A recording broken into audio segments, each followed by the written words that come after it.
All right, we are live. I hope everybody is doing fantastic today. I am doing good. We have a roundtable today.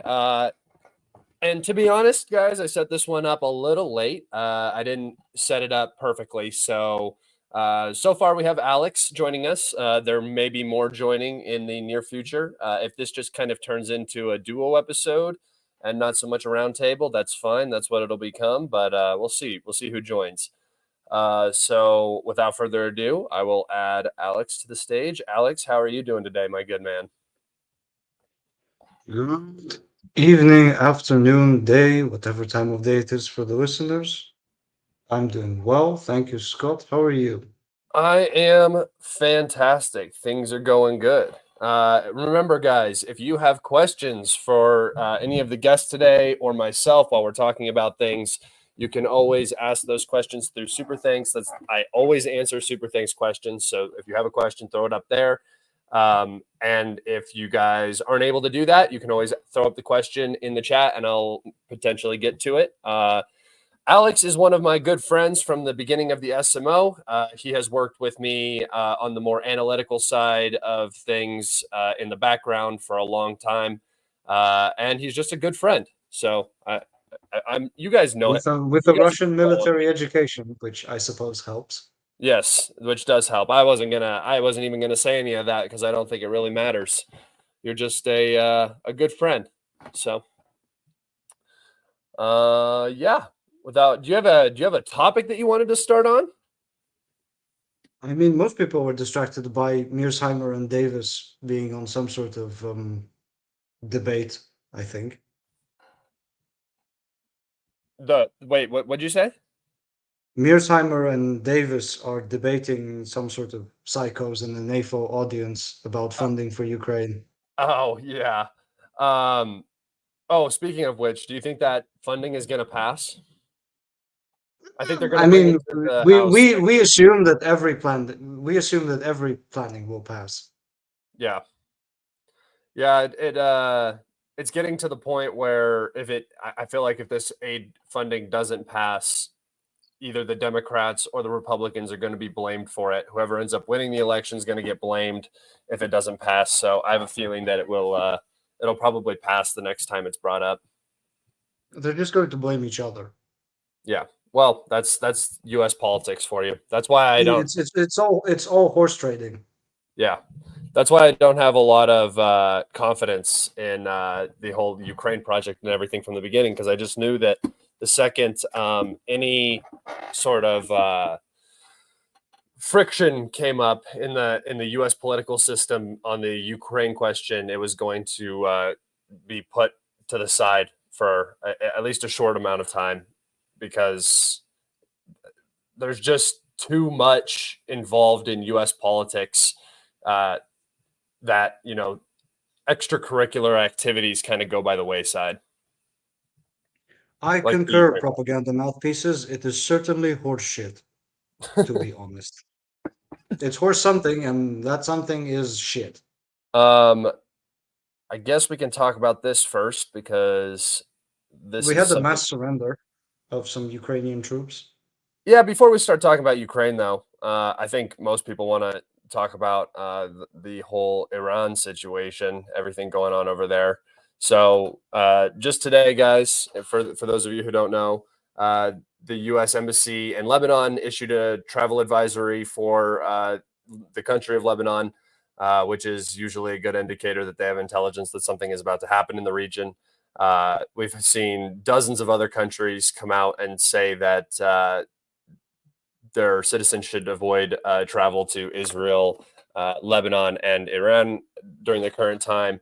Um, Alex, with the cargo ship that was seized today, the Israeli-owned Portuguese cargo ship that was seized in the Strait of Hormuz, do we think that this is the route that the Iranians are going to take? Do you think it's going to be more of a economic stranglehold on Israel because a lot of Israel's supplies now come over that land highway? Uh, I believe from the UAE and Saudi Arabia. So, North is Jordan, and then through there. does it go through Jordan though? There's no other land border Well, for no, Israel to use. it arrives in Saudi Arabia or the UAE and then travels up through Saudi Arabia, through Jordan into Israel. So I'm, Oh yeah, I see what you mean. yeah, yeah, yeah. Potential. Well, the problem is that between Saudi and Israel is Syria. They're not letting anything through. But So I think the route runs south because of all yeah, the which is Jordan. yeah, because of all the shipping consequences in the hold on. So let's see. Yeah, it would have to the only land route would have to be Jordan. Yes, I do believe it goes through Jordan. So let's see. Oops, too far. It's That it's somewhere on that zoomed out map.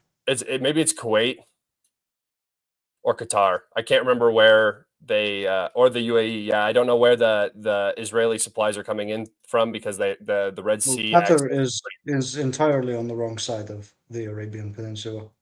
Huh? I said Qatar is entirely on the wrong side of the Arabian Peninsula. Yeah, but the shipments just get dropped off. Anyway, do we think that this is going Oh, to as in be? where do the shipments come in? Yes, absolutely. They come into to any of them, Yeah, yeah, Qatar, that's what I was Saudi, talking whatever. about. Do we The think that ports this is? either El Kuwait or well, Abu Dhabi, Dubai, not so much, but El Kuwait is probably the big port. Yeah. Do we think that this is going to be the route that the Iranians take, though? Do we think that it's going to be the seizure of uh, ships in the Strait of Hormuz, uh, compared to what the U.S. intelligence has been saying for the past basically week that Iran is about to hit Israel domestically with dozens and hundreds of drones and missiles? Well, let's look at it this way. The Israeli economy is already suffering pretty significant issues. You know, there's structural problems, they mobilize too many people, etc., ad nauseum. And any sort of direct attack to this, yeah, to be honest, US intelligence is an oxymoron, but any sort of attack of this scale would only be playing into Bibi's hands. He wants this, he wants a big war because it means he can prolong his own time in office and, move away his own jail sentence effectively. Yeah, that I have heard that basically from everybody that as soon as Bibi gets out of office, he's going to be thrown in prison. They keep trying, they haven't succeeded yet.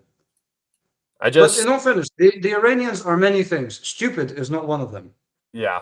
I mean, I think that the best thing that I mean, it's so obvious what the Israelis and what the Americans want to happen. I mean, they're basically goading Iran into doing it, and if they don't do it, then Iran's going to look weak, I guess, potentially to Western audiences. But I really do think that the best way to forge ahead for Iran is to keep Gaza this festering wound for Israel and then apply pressure as they have been with Hezbollah, but not through direct military intervention.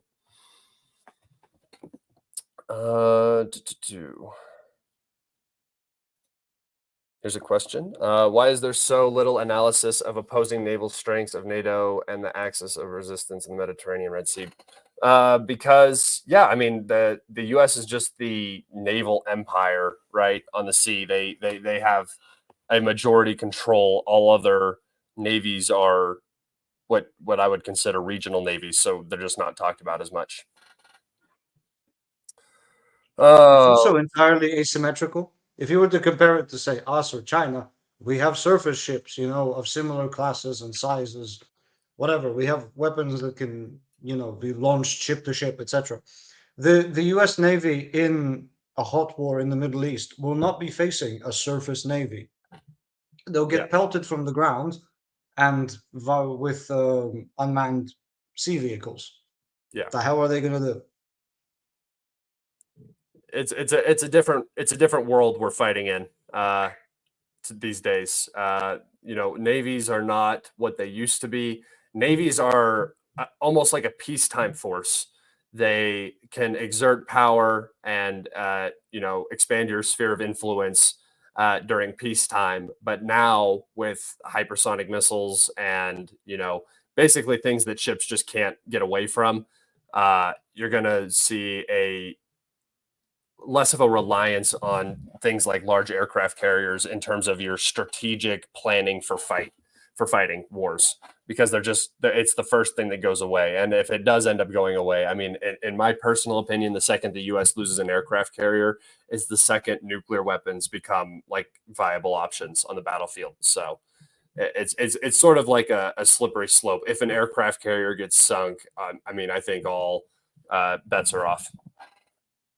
I mean, what, a couple dozen hypersonic sinks, I don't know, a carrier or two, and that's what, 4 or 5 thousand casualties, and Yeah. that's nuclear war right then and there. Yeah, you can't really deal with that. So, do you think, are you in agreement with me then with what I said, that you don't think we'll I see? doubt I doubt we'll see some sort of land offensive. No, not even just like missile attack. I don't really see the point in a limited missile strike against Israel other than purely for retaliation purposes, and that's exactly what Israel wants, because Israel wants to expand the war. So while it might make Iran look weak, I feel like one of the best options here is to just kind of like Russia's been doing, is take the punches, right? Take the hits and just keep your head down and keep moving forward, and then eventually win in the end. Seems like the best strategy, because it's so clearly what Israel wants. I mean, they've only been talking about it for the past like 4 weeks. Is what is Iran going to do? What is Iran going to do? And then they go ahead and strike the consulate and then force Iran's hand, and then Iran still doesn't do anything. And they seized a ship today, and all of the Israeli government is talking about sanctioning Iran now. The West sanctioning Iran. It's like, okay, go ahead. How else are they going to sanction? First off, Iran is already sanctioned, so good luck with whatever you're going to try to do The there. proverbial gills, like And it's probably, is it in second place? It's either Iran and North Korea that's second to us. Yeah, Russia's first, and then I think it's Iran, and then North Korea. But in terms of number of sanctions, for those who don't know, but yeah, I don't see the benefit for Iran in striking Israel, other than a deterrence in the future. But I don't think that deters Israel. I think that they're unhinged. So That's an understatement. yeah. All right. Enough of the Middle East. We have to just kind of wait and see for that. Not a lot of frontline updates, but we do have a confirmed or a rumored, push from the south here in Ivaniski towards Stupochki over here. So that, again, remember I talked about securing this elevated territory right here. Gives you a good vantage point on Chasiv Yar from the south. Also opens up this entire southern canal area. So we could be looking at a Russian push for this area very soon. The Ukrainians are talking about the situation here being very, very difficult. The Russians are using an ungodly number of glide bombs and artillery barrages on Chasiv Yar. The situation is just horrible for the Ukrainians. Bogdanivka has been totally captured, and the Ukrainian sources are saying that the Russians are now beginning to fight into the outskirts of Kalinina. So Chasiv Yar is developing quicker than I think most people, even I, would have guessed. As well as in the Seversk salient, the Ukrainians are talking about the situation here being very difficult. There are a lot of news articles out today. I don't know. Have you been reading any of the Western news articles? I like to read them for the omissions, but they've been absolutely deplorable.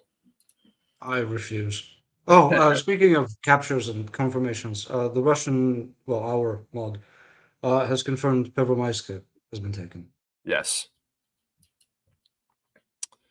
Pervomaisk is just south of Avdiivka for everybody who doesn't know. We know it's Iran. You don't have to correct us. He says Iran because he's American and he doesn't believe in pronunciation. If you know what I'm talking about, it doesn't matter. All right, there's a lot of advertisements here, so I'm sorry, guys. But the Ukraine commander, so Sersky is who the Ukraine commander is, issued a dire warning about the front line. I'm always very careful with these because half the time it's whining and complaining for the sake of achieving aid. And sometimes it's the truth. So you got to be careful with what you read here. But just basically, this whole article is Sersky coming out and talking about how if they don't receive aid, the situation on the Eastern Front is going to be, quote, get significantly worse, and it has gotten significantly worse in recent days. I think the situation is much, much worse than anybody is currently leading on, about what is happening in the Ukrainian armed forces. But good news is that Germany is going to send one single Patriot battery. So, yeah, at least that happened for Ukraine. They said they needed 7. Germany's sending. Did he give what's that? 6 to 8 launchers?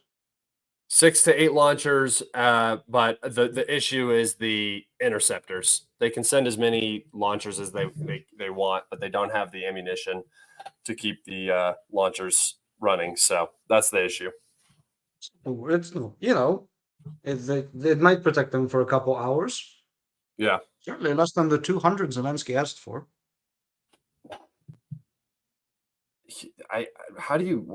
Where do you think 7 Patriot launchers are going to come from?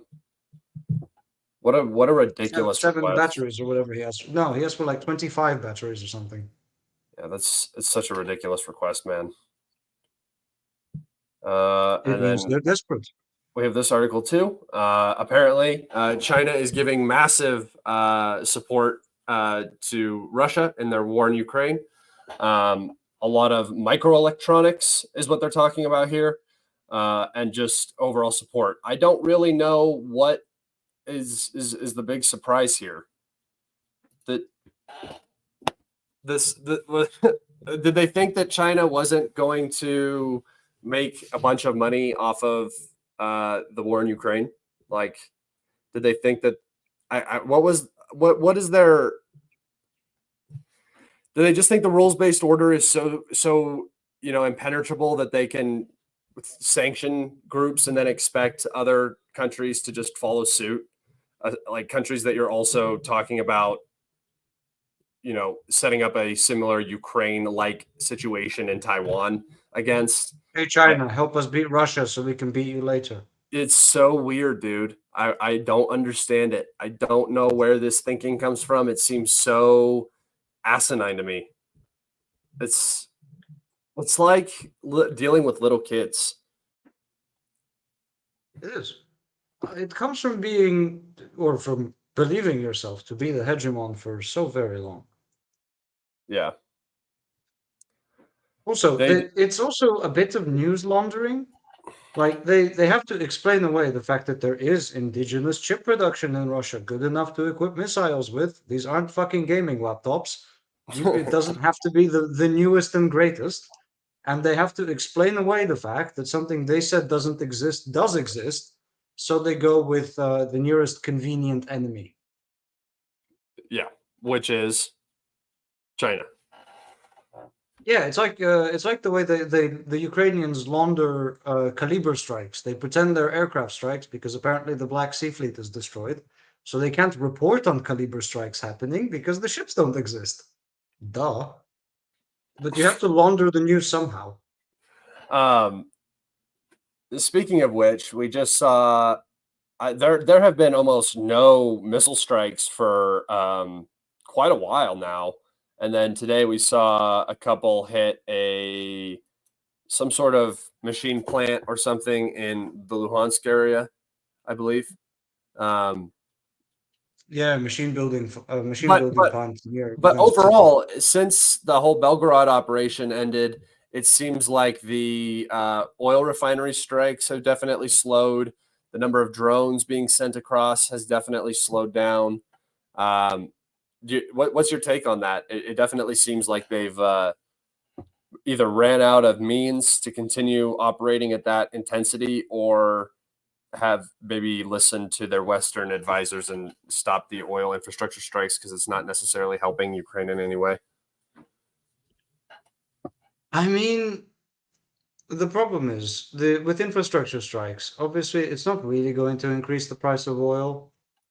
That's more excuses. What they want is to maintain both escalation and de-escalation superiority, which they don't have. So there's nothing really to maintain there. But they want, well, firstly, they want to make sure that Kiev does in fact still answer to them, which is important. And secondly, it won't do anything. There's very little they can do. They would need to shell or missile strike these oil refineries, which are the size of small cities, repeatedly, day on day on day, for months at a time, and then maybe they'll get one shut down. Yeah. Also, somebody called the Kinjal a KH-47. It is not. The Kinjal does not have a KH designation. It is 9A7660. Yeah, it doesn't have a KH. But there is a new KH, the KH-69, which is it being fired by Su-57s? It is. It is part of the Su-57's base loadout. Yeah, I thought it was designed for the Su-57. So And does that now mean we that get the now? wonderful oxymoronic statements from Ukraine, which are like Su-57s in the air. Like, brother, let's be honest, you can't fucking see the things. um, I it is interesting now that if F-57s are actively participating in strikes in Ukraine. I know that they have participated in the past in a small way, but now if they're consistently firing this new missile, this new cruise missile, I mean that's going to be a regular uh, addition to the Russian aviation force. It's what, about 400 kilometers range. It's pretty fast. It's rather stealthy. The most important thing is the platform it's fired from, one supposes. Yeah. Um, yeah, dude, look at these articles. So bad. I mean, the worst of them all was the Ukraine must mobilize its women. That was pretty grim. Yeah, then come on, we got to just get used to the idea that women need to go fight in trenches. That's what we need to do. It's Whoever said the KH is still called X-69, it's not called X-69. The X is a Russian Kha. It's a yeah, Kha-69. it's a translation thing, guys. That's why I usually say KH because that's it's the same. Yes, it is the same missile, but it's the designation. The Russian designation is KH, then the translation is X. And then it has some sort of NATO reporting name as well. Yeah. Probably something way cooler than what it should be. Yeah, like the MiG-15. Yeah, they always give Russian. You know what the one for the MiG-15 is? Is it is that the Foxbat? No, faggot.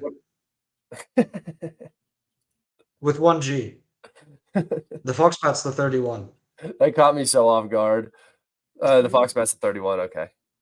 They were just salty because so many of them shot down their planes over Korea. They were like, "What the hell are we gonna call it? Call it the faggot." Done. My girlfriend's laughing. All right.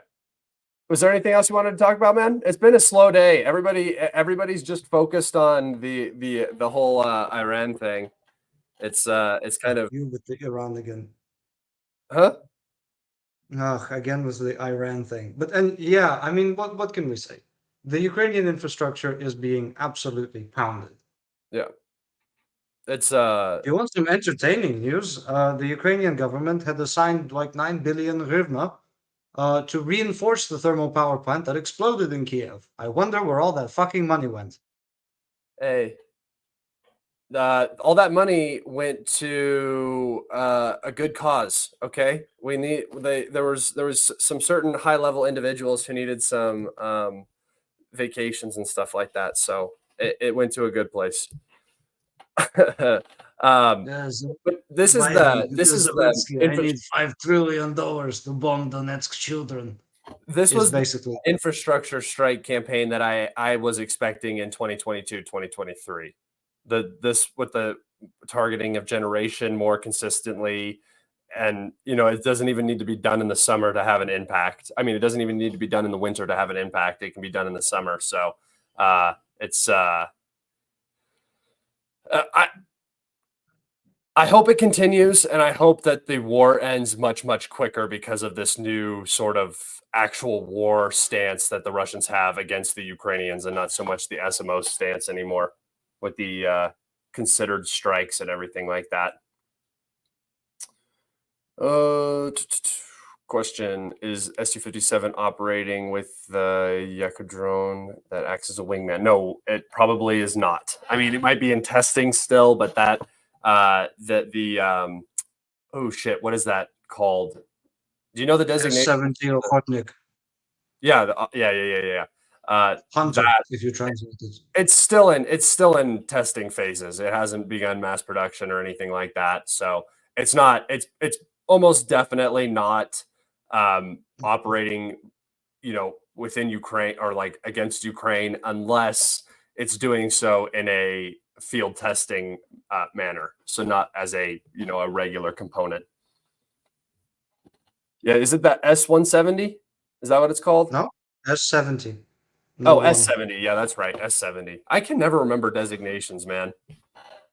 Well, it's a strange one because it's made by Sukhoi, so one would think it has a Sukhoi designation, but it doesn't. Yes, it should be at SU. It Are should they? be. I mean, Are they? if we were following logic, you just reverse the numbers and call it the Su-75. But there's already an Su-75, so that doesn't work. Would Russia ever attack the Suwalki Gap? No. Yeah, that's what I was just about to put up. I mean, they No. would if there was some situation developing in Kaliningrad where they needed to force the land border or land bridge, right, to connect it. But I mean, like guys, when this stuff starts happening, you are not going to be worried about what's going on in the Suwalki Gap or what's happening in Poland or what's happening in Kaliningrad or Lithuania or anything like that. You're not going to be concerned about that. You're going to be your phone's going to be buzzing and you're going to be grabbing whatever you can and trying to get out of your house as fast as possible. Oh, Zag's here. The alternative is on the condition that NATO dissolves. Sure, then perhaps we can offer ultimatums to the Baltic states, etc. Until then, God no. Yeah.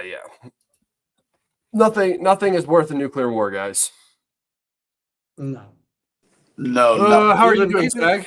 I'm doing well, guys. How's it going on this Saturday afternoon? A very windy Saturday afternoon for me. Oh, is it it may windy be out windy there? for you. In Oh, Moscow, it is clear skies and I'm in lovely weather. DC. It's about 60 degrees, but it's like 30-mile-per-hour winds. So it's been pretty gusty. But I don't anything. speak eagles per 45 ACP. What's that speed in kilometers Oh, per and hour? MPH is 35 miles per hour. Man, it's probably what kilometers or more than miles. Is that right? So Yes, It would be a bigger 2.2. number. Yes. It would be a bigger, so it's It's what is like it, 80 or almost- 90 kilometers an hour. Yeah, That's pretty solid winds. yeah, pretty solid. But Down yeah, in the- what have you guys been chatting about? Well, we're just kind of going over some big events and stuff, but there's not a lot going on, man. It's kind of been slow. The news, everybody's just waiting for, everybody's just sort of waiting for the Iran stuff to play out. So there's just not a lot of. Sometimes I feel like the news is forced. Like if there's nothing going on, people will start like looking for news, and that's what it feels like right now. You start to get a lot of weird like propaganda-esque like posts on Twitter and stuff that are just very, I don't know, just non-important. And you're like, why are we even talking about this? And that's what's happening right now because everybody's just waiting for the world to explode in the Middle East. The big story that I'm seeing from the propaganda camps this morning were the Orenburg flooding in Russia and how this was going to directly threaten and impact Russian weapons depots in that region. I mean, these guys are hoping for and praying for a natural disaster now to come in. This is not a good sign. Yeah, we've gotten to acts of God. Exactly. They're waiting for acts of God and Mother Nature. You're not going to win a war this way. And if this is what you're counting on, guys, it's I saw some hilarious cope about that, actually. So much cope. No, there was one about apparently the river washing through a strategic radar. You know, the giant like mountain-sized ones. The thing was built by the Soviet Union on a hill in a zone that is prone to flooding. Do you not think it would be reinforced? For the love of God. Oh my God, dude. Apparently 30 miles per hour is only 50 kilometers per hour. My bad. Yeah, it's like the speed limit in the center of Moscow. Yeah, my bad. I said 80. I thought it was 2.2. Yeah. Is it not 2.2? I think it's 2.2. No, I think it's 1.7. Less than 2. 1.6. Yeah. Okay, it's 1.6. What is 2.2? Is that's Celsius to Fahrenheit, isn't it? I think so. Yeah, I think that sounds right. My bad. Sorry, uneducated. But basically, the copium was that some sort of strategic radar got washed away, and it hasn't, obviously. And it won't. And it won't. No. Yeah, we're talking like Scott. We're talking about the integrated defense of the Moscow region, like the stuff that's meant to protect the center of the country from nuclear Yeah, I know war. what you're talking about. Okay, yeah. So just so we're clear, 1 mile is 1.6 kilometers, and a kilo is 2.2 pounds. See, I'm a gym guy. That's where the 2.2 comes from. My bad, everybody. We'll forgive you just this time. Just this once. Do you guys have any other topics you want to talk about, though? Well, has anyone talked about this stabbing in Sydney, Australia this morning? Or the one where a Russian person had to defend them all afterwards. Well, I heard so much propaganda out of this that you can see the clip. You can hear him quite clearly shouting "Get away" in Russian. The dude holding the bollard. But then the suggestion that this part of Sydney is somehow a predominantly Jewish enclave, that this guy's targeting Jewish communities. I mean, what kind of nonsense from Visegrad is that to suggest that this is a targeted attack? Oh, was it Visegrad? People? Visegrad. All morning, Visegrad. Attack on Jews. I mean, this guy is inciting something real here. This is insidious. It's Visegrad. What more is there to say? A total propaganda outlet. I mean, there's no doubt about it. And I mean, I think that these people like him or that group, they hope for things like this so they can talk about it and promote it and get engagement for it. I mean, it's kind of sadistic. I was really, really disappointed by this coverage. Look at, yeah, no, I don't. Do we know who was the what the organization was? It's a lone wolf. There is no org. The guy was acting on his own allegedly. So he just went and did a school shooting sort of deal. Basically. Yeah, lame. Look at this. Yeah. Just for all of the incels in here, why are you talking about your fake AI girlfriend? Here we go. That's really rude. She's to not. Say that I'm AI and I'm fake. She's not fake. That's a real person. That's a real person. No, like she's moving her hands in front of it. So sorry, guys. Real girlfriend. I wish it was an AI girlfriend. It'd be much easier to get rid of her. You're on thin ice, buddy. Delete. Bro, imagine if you could just like mute your girlfriend. That's called being bad. Turn your hearing aids off.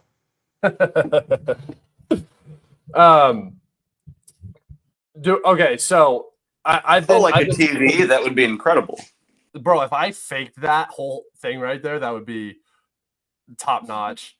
It's like puppet mastery. Just to be fair, he's not smart enough to know how to do that. Yeah, I'm definitely not smart enough. All right, I was gonna ask you guys about the potential. Obviously, with the infrastructure strikes and stuff, I think that there is an offensive coming, a larger Russian offensive. Where do you guys think that it's going to be?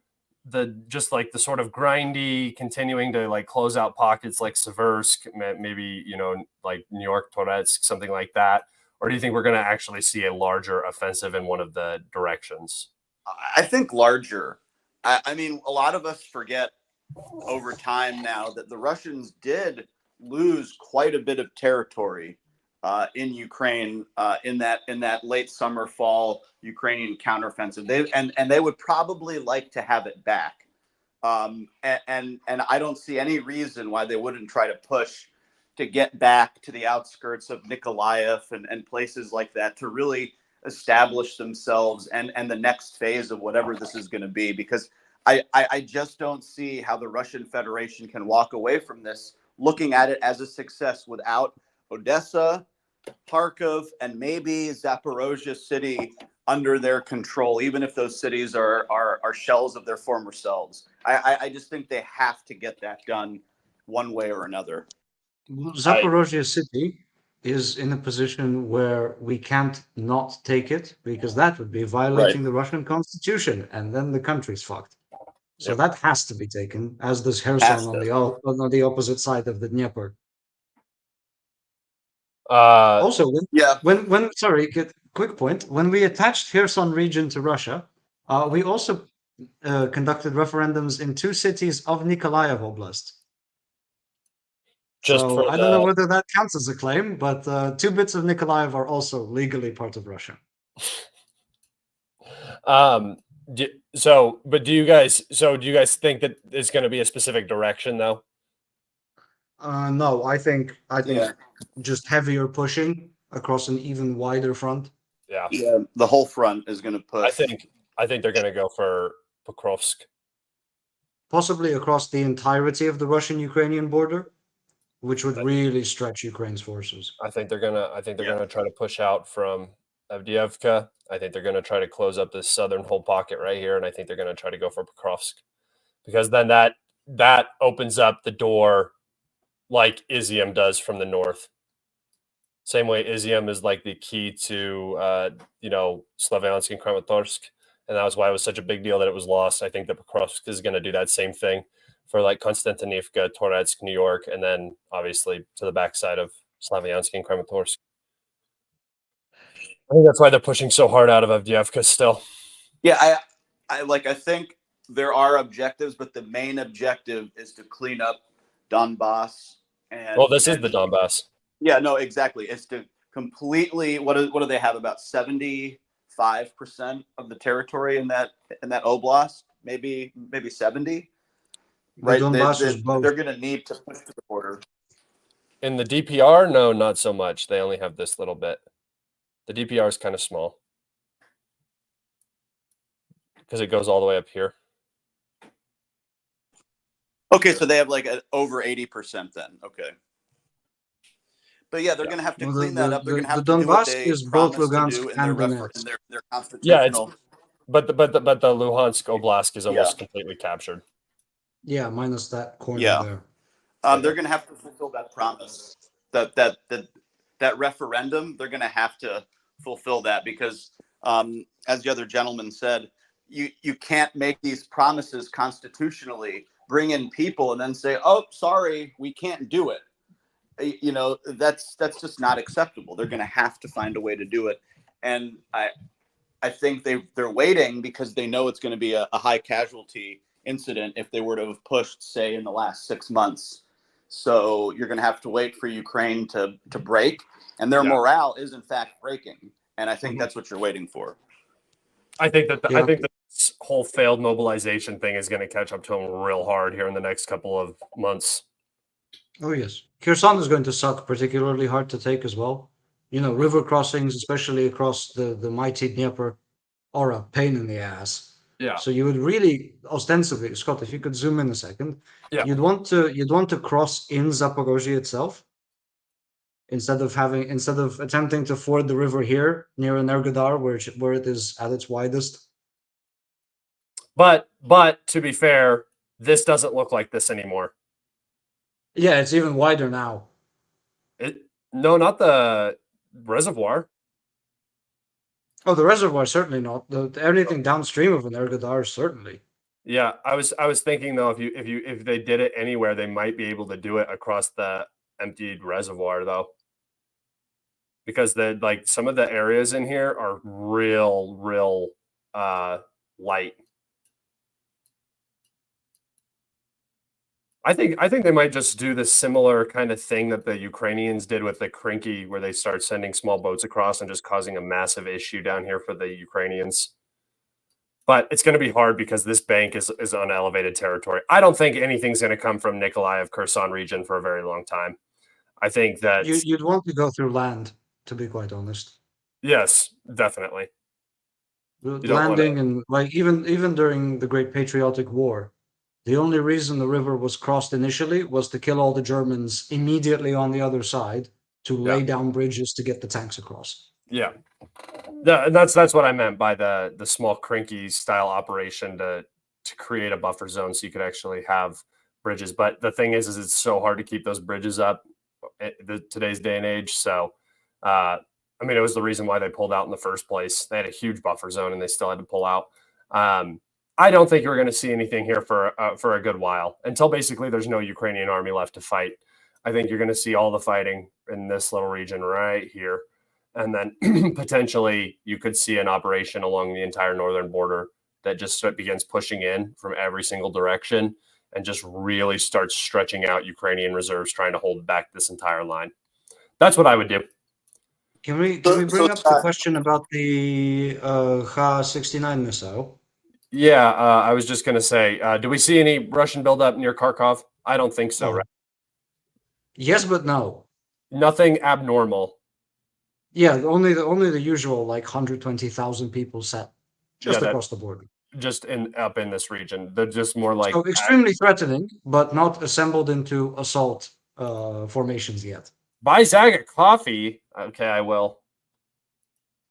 Zag, I can offer booze, but no coffee. I'll take booze. I'm already drinking a coffee now. I'll take. You don't have to ask me twice, dude. I will take that booze offer. All right. I've seen some. Very quickly. I wanted to say the ammunition. Do you all think Ukraine has enough ammunition to fend off another Russian counterattack, or do they not have enough ammunition to launch a counterattack? What are we looking at here? Do they not even have enough to defend themselves well at this point? Because if that was the case, I would think that the Russians are trying to exploit that more. So what's the deal with their ammo situation? So the Ukrainians... Go ahead. I would say they are just at parity. Expanding the front just a bit more would probably overstretch it. At this point, they have only what we have reports of artillery units firing a dozen shells a day, which is pathetic, honestly. Yeah. So, not happening.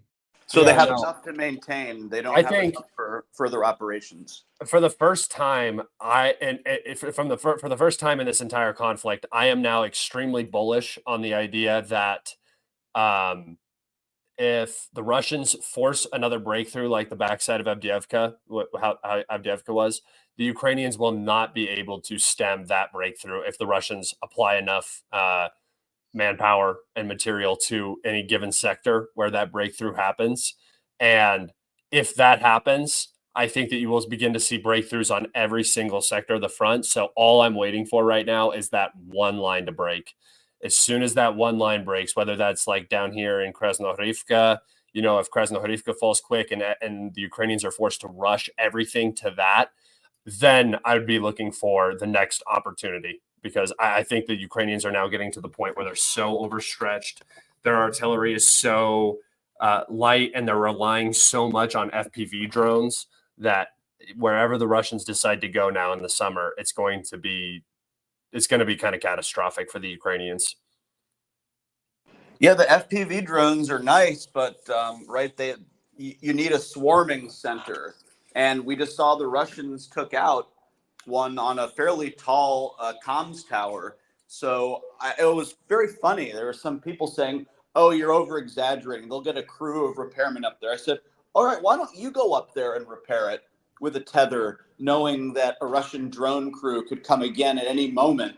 Oh, they're trying to repair it. Don't think so. Bye bye. I love the colonel. The colonel. I mean, God bless the colonel, but that was one of the sillier takes, because you go up there and do that. You tell 4 engineers that are very difficult to find and replace, that are way more valuable than a drone tower. You go tell them to go do that. No, you guys need these people. You still have a country to run down the line. Like, what are you doing? Imagine scaling one of those like cell phone towers right after you watched an FPV fly into the place you have to go up and fix.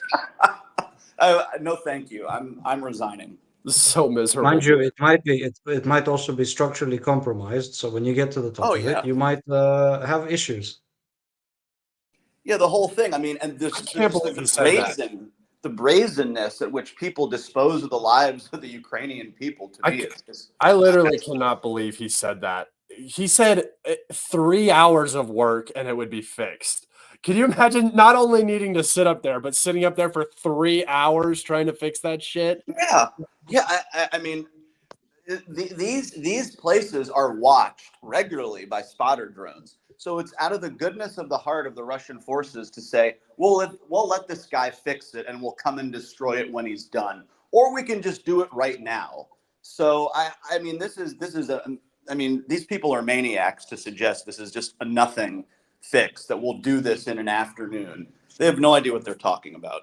Yeah, no, it's crazy. I didn't believe that when you sent that to me. I was like, oh my God, why would he say that? Well, and just get ready for more, because I'm already hearing about, the Ukrainians may need a strategic withdrawal from Chasiv Yar. We might need this and that. They're getting ready to pull out. I don't see why they stand there and defend it. I mean, we've talked about this a lot, that they do that anyway. Chasiv Yar. Yeah, but like, why would you lose another 30,000 men defending Chasiv Yar? I'll show you. I'll show you why. Is this the last stand that they? I mean, is this it? If you lose Chasiv Yar, Kramatorsk and Slavyansk are the last do you stand, see this? so to speak.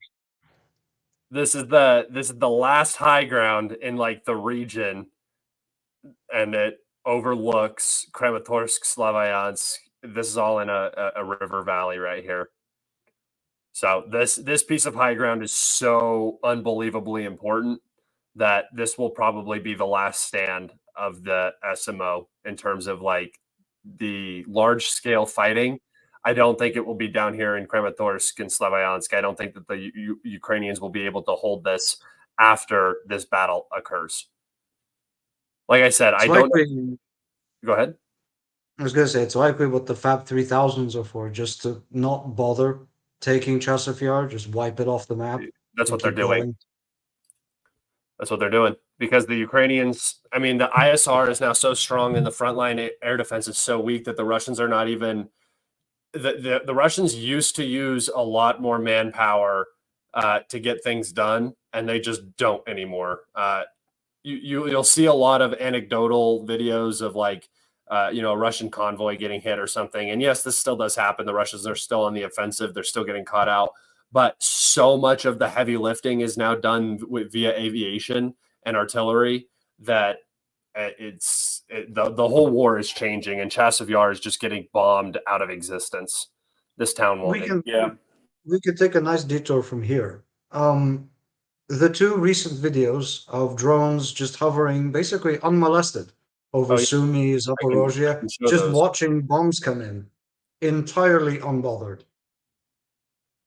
I can show those. Yeah. Well, I can just show some of the hold on, let's do this.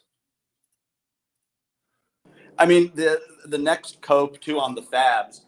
The Su-34 can't deploy a Fab 3000. But again, they don't know what they're talking about. They're being deployed. Yes, it can't. If it carries a 3-ton fuel tank, then it can fucking carry a 3-ton bomb. But I'm not going to show it, but this is the drone just hovering. I saw that one. Yeah. That's some of that mod plus That's the Motor paid Sich 4K plant, right? 4K definition. Yeah, that's the Motor Sich plant. That plant is so big. Yeah, and then I saw Motor Sich is one of Ukraine's greatest Soviet inheritances. And here's another Russian drone just hovering over the Sumy region, just watching Ukrainian. It's the city of Sumy. What? Yeah. It's the city of Sumy itself. Yeah, the Sumy is right on the border, so it's not like crazy, but it's still.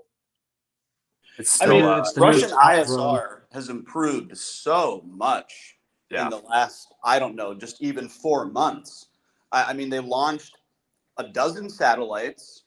They probably have many more high altitude drones out there. But why did it take them so long to get this going? What were they hoping that they wouldn't have to resort to modern tactics and that they could just? We are rather intransigent in our ways. Yeah, I think that's more of a Russian question than I've done 7 years of the academy, and it is mostly mass tank and artillery warfare. Yeah. So which makes sense, but it's you gotta. We play to our strengths, or to the Soviet. Actually, the unfortunate thing is we play to the Soviet Union's strength, and alas, that country no longer exists. Exactly. Nor do its armed forces.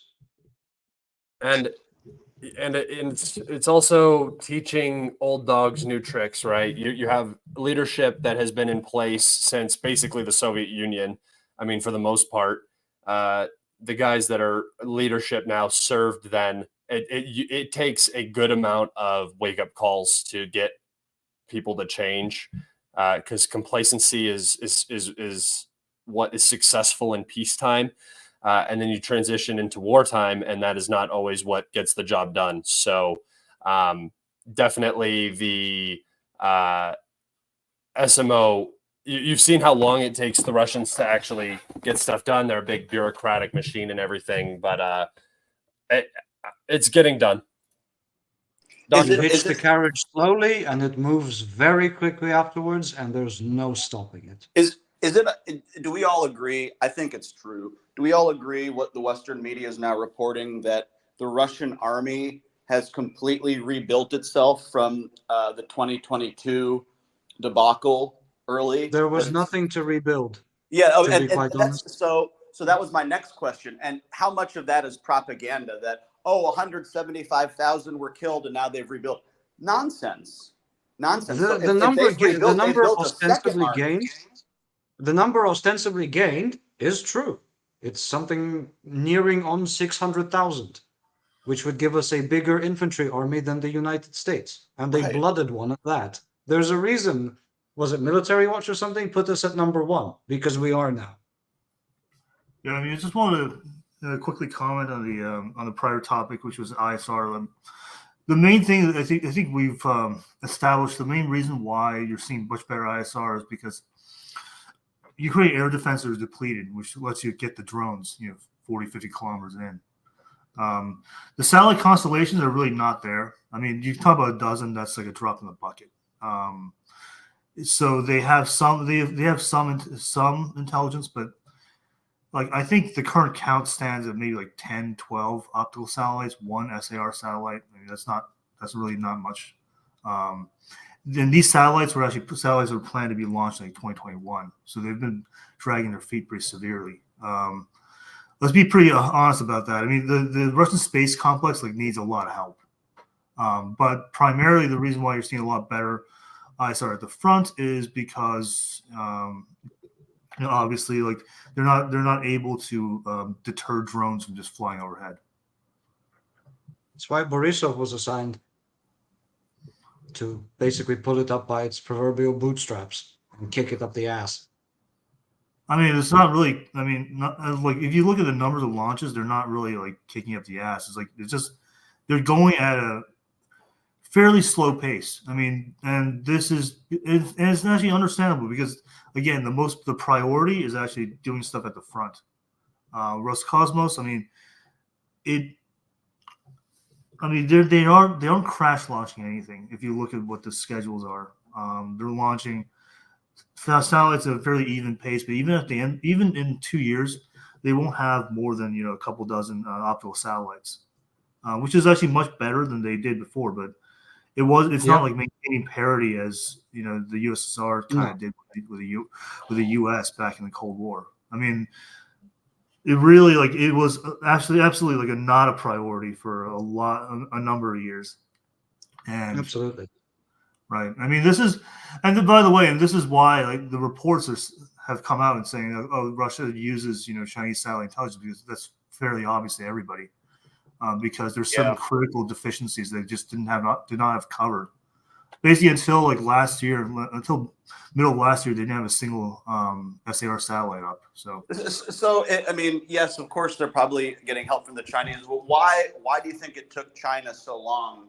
No, it didn't take so long. It didn't take so long. I mean, the thing is, the U.S. side knew about this, and they knew what the suspected mechanism was, and they did kind of reveal their hand a little bit when they talked about how Wagner was doing it, but they chose for some reason not to disclose how the MOD was doing it.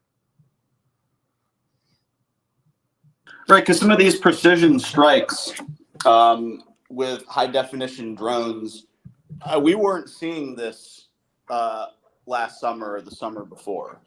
So something in the calculus has changed, I guess, and maybe it's what Major Alex was saying, that it just takes time for old dogs to learn new tricks. That no, they I could have don't always done this. They think just it's chose not to. necessarily the case, because again, it's just that, as I said, Ukrainian air defenses are critically depleted now, so you're going to get better drone coverage in the first 50 kilometers, right?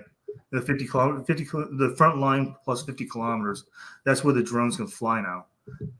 Earlier last year, you only may get 10, 20 kilometers. So now you're having because there's such holes, right, in the Ukrainian air defense coverage, so you can just sneak the drones in. Well, you don't have to sneak them in because they just can't fire at them because they don't have AD munitions. Yeah, referring back to the videos we had over Sumy and Zaporozhye, the drone is just there, minding its own business, watching strikes come in, targeting them. Yeah, I mean, and it's very funny because you don't need any satellites for that, which is why the biggest improvement in ISR actually comes from Ukraine just not running out of air defense missiles.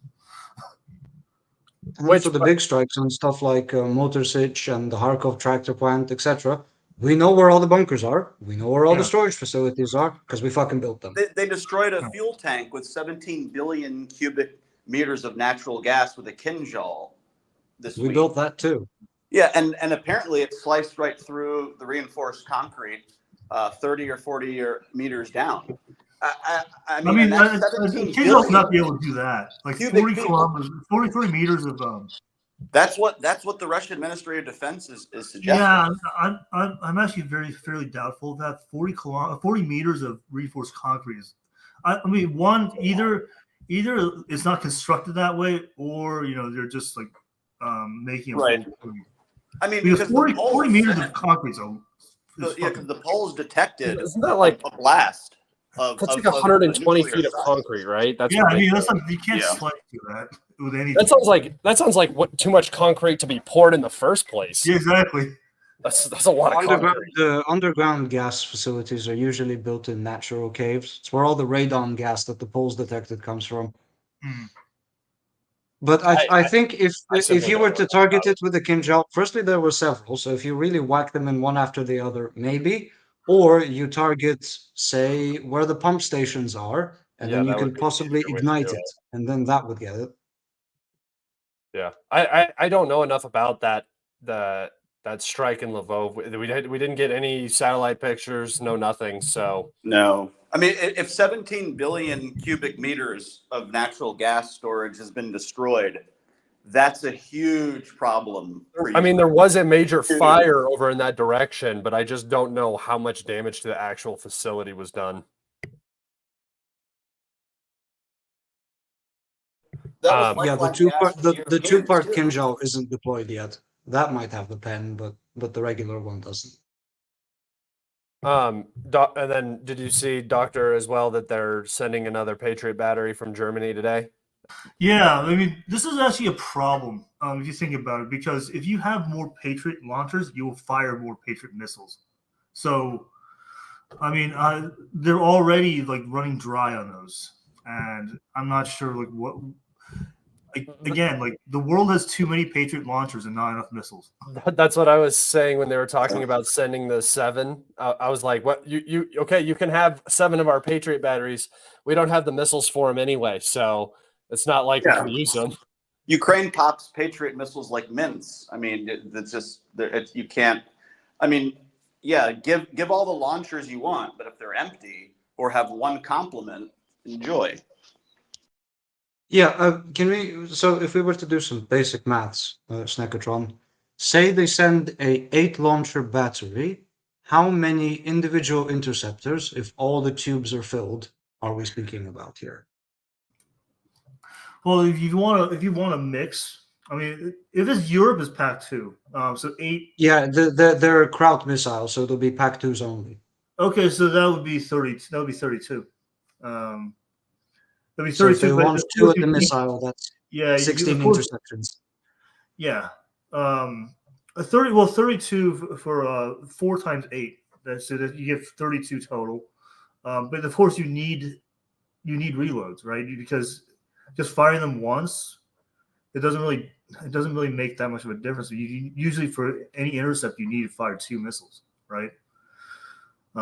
So typically like in what you see in Japan and other places, they'll mix pack 2s and pack 3s. Like they'll have like 4 pack 2s and 2 pack 3s or something like that. They might try to reconsolidate, like sort of reshuffle the batteries. So they'll have 3 batteries and put 1 pack 3 in each of the batteries. But really, like what it amounts to is like, okay, so if they have 2 batteries right now, and they're firing like 100 missiles per month, and if they add another battery, that's going to be another at least 50, and you're looking at 150 missiles expended per month, and then you add another battery, then you're up to 200. And this is the problem, because this whole production in the West of these pack 2 missiles is right now is only like 240 per year, right? Pack 3 about 500. 240 per year. Pack 240 pack 2s, yeah. Pack 2s are not really a priority because okay, and how many pack 3s? pack 3s are about 500. All right, so they make like 800 something Patriot missiles a year, and the Russians are capable of firing 100 X-101s at a time. Yeah, So the you thing do is the that math this on math that. doesn't work out at all. I mean, when I'm pretty sure put Ukraine on a Almaz Ante starvation diet, makes an order of magnitude more interceptors. yeah. Yeah, they And need where to are be you going to producing be getting thousands your of interceptors. and where I mean and where and are you going to do we honestly believe that Ukraine's going to get those interceptors before Israel gets them right now? Oh no, or even before South Korea or Japan get replenished, you know? Yeah, I mean, like the 500 per year for the PAC-3s is actually somewhat deceptive because this is they put this are basically 2 production lines that they put up. And the second production line got online like early last year, but that was for orders they signed like 2018, 2019. That's already obligated to foreign customers. Yeah, by the time Ukraine's orders come in, the war will be over. Yeah, That's pretty the hope. much. I mean, well, typically, 2 to 3 year lead time. So, yeah, if they're just drawing down from stocks, I guess that would the U.S. can still provide maybe a few hundred more, but the U.S. is basically going to run out if it provides like interceptors for Ukraine for another year. What's been fairly shocking to me is the U.S. and NATO have not really. Yes, they say don't strike Russian territory proper, don't do this, don't do that, but we're still going to give you modern cruise missiles to use. So I'm kind of shocked that the United States hasn't offered more ATACMS. Why do you think that's the case? Do you really think? There's actually a couple of very good reasons why. One is okay. So there are 2 different, basically 2 types of ATACMS. There's submodels, but you have a modern one that has a unitary warhead. Has 300 kilometers range.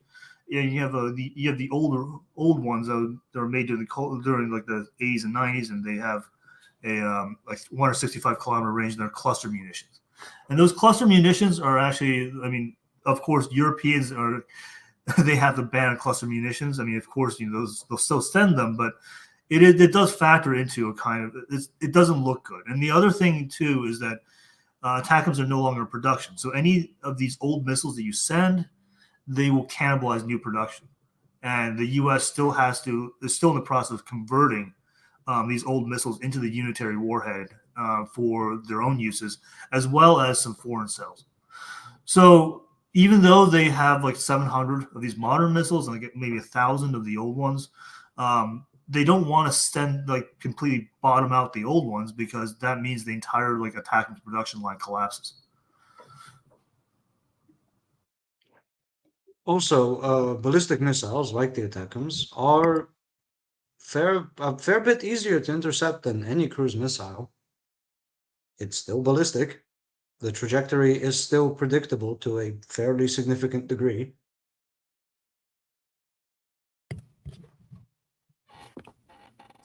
I mean, it depends. I mean, it's easier to intercept for Russia because Russia has the systems that are designed to. Absolutely. Right. They were designed to intercept Pershings, for Christ's sake. But the thing is, for Ukraine, the Kinjal and Iskander are very, very difficult to intercept. Well, the Iskander deploys targets, it deploys decoys, and it does weird shit on its way down. Yeah, but like most of the PAC-2s, for example, are not like rated to intercept ballistic missiles. Oh, so yeah, the Iskander comes down. That's why Ukraine straight down. hitting the Iskander so much. The question, Snekatron, how much is true about the fact that the Patriot can't intercept up or behind itself? Because obviously they're not TELs, so they're immobile. But do they actually just have a cone of fire straight ahead?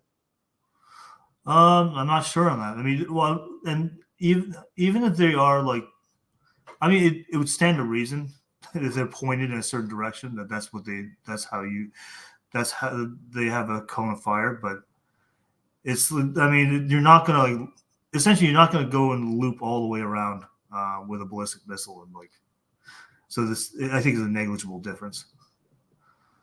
Well, like a S-300 or S-400, whatever, an Alma's anti-product. The erectors go straight up, and then the missile maneuvers into position up there. Right, and the Patriots are obviously like pointed. In every picture you see, they're pointing at an angle. Yeah.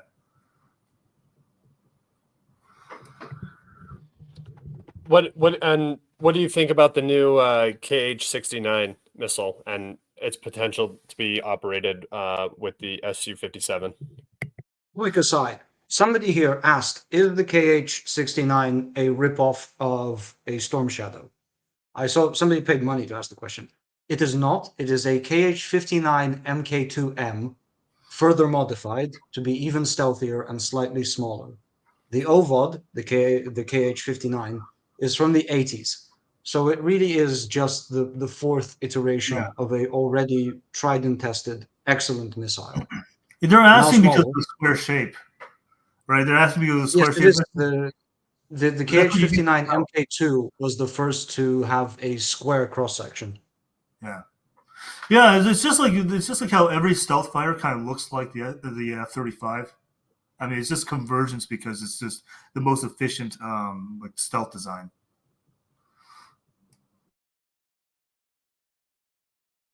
There it is.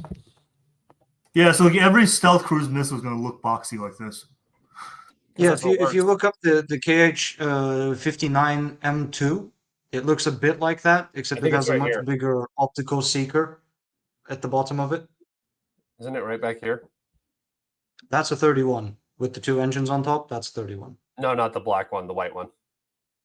It's one of them. Yeah, they all look vaguely similar.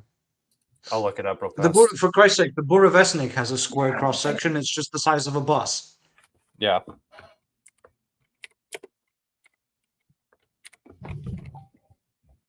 Let's see.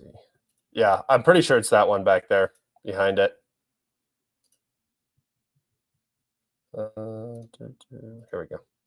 Made by the constructor bureau called the Raduga, which is Russian for rainbow. Definitely the most pleasantly named.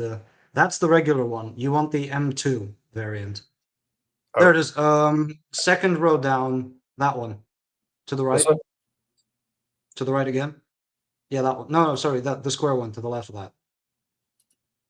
Yeah, that's the 59 Mk2, which became the 69. But you can see it's got slightly different aerodynamic features on the front and the big seeker at the bottom. I did not think it would look like that. That's interesting. It also has the big wings, which the 69 no longer has. Yeah. And it's made up of like by what 70% of foreign parts that are technically sanctioned. So I think this is one of the more interesting stories of this conflict is how the Russians have set up third-party companies across the world, LLCs and so forth, using Western capitalistic laws to bypass sanctions to purchase and procure these hardware pieces, and with ease. So, I mean, it basically has proven that the sanctions regimes do not work. In fact, they probably are backfiring. So why keep doing it? That's the question. I don't get it. You know, are we much more intelligent than the leaders? I don't know. I don't think so. They know more than we do. So why do they keep making these decisions? It just doesn't make sense. They're clearly obsessed. Well, they're obsessed, or they're obsessed and they're crazy, or they know something that they're just not telling us. So I can't decide. Well, sanctions would have worked if they didn't have all these countries in Central Asia and also China and India and in Turkey even bypassing sanctions and just like sending stuff to Russia. Well, I mean, the shell companies in the United States are buying things from defense contractors here because technically the company comes out before they can be, after the sanctions. So this is a new company that hasn't been sanctioned, and it takes time to get somebody sanctioned. You just don't do it. So by the time that they figured it out, they've already bought all the stuff. So yeah, that's how this usually works when countries try to evade sanctions. They just have a new subsidiary. Yeah. We're also good customers. We pay well, and we're fucking awash in cash at this point. And in quantity too. The Russians produce the most missiles, so we have a good history of it. You know, if we ever had a national focus, it would be rocketry. Oh yeah, I mean, I've always maintained that von Braun was a propaganda piece for the West. We captured the great von Braun. No, well, the Russians had the best scientists in the rocket department. Scott, if you ever want to see perhaps the most hilarious looking cruise missile of all time, what's it called? My favorite is the KS-1 or AS-1 Kennel. It is the first cruise missile we made. The KS-1? Mm-hmm. Oh, yeah, it's just got a big intake. It looks like a MiG. It is a MiG. Let me see if I can get Open it. Let the people see. The OG. Yeah. Let the people see. Okay, hold on. Yeah, I got it. Somebody said Korolev. Korolev was a brilliant rocket scientist, but all the missiles were developed by Chalomey. There you go. Is that for sale? $469.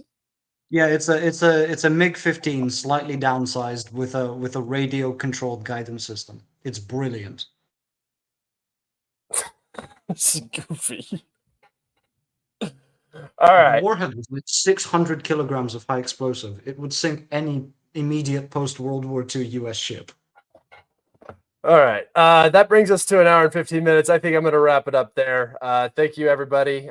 Tune in next week. We should be doing another roundtable next week. So tune in then. I'm going to try to get guests lined up ahead of time so I can actually know who's coming in. This one was a little bit last minute. So I appreciate Alex, Zag, and Snek. Thank you guys for coming on and giving my chat some entertainment, the viewers some entertainment. I appreciate you all coming on. Is there anything you guys would like to add? Oh, and dead silence. All right. So No, thanks, Scott. I appreciate it. Have a good weekend. Yeah. Guys. Make sure you guys go follow Zag and Snek on Twitter. Just type in Dr. Sneckle and you'll find them, or type in Zaganel and you'll find them. They are often posting quality information or hosting great spaces. So make sure you guys go check them out. And thank you all so much for tuning in today. And I'll see you next time. Goodbye. Thank you, comrades and colleagues. Farewell. Yeah. Sorry for being late.